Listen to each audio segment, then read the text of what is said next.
Chicken drum sticks, अज्जा,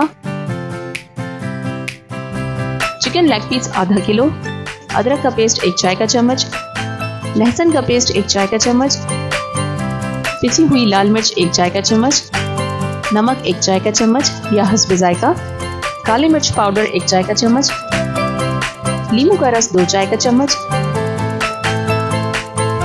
अच्छी तरह मिक्स कर लें और 20 मिनट तक मसाला लगा कर रखें। तेल 2 कप,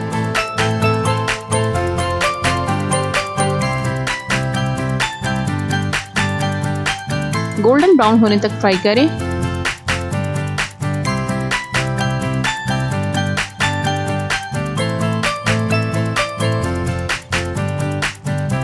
पिसे हुए धनिया और जीरे से गार्निश करें और गर्मा गर्म पेश करें।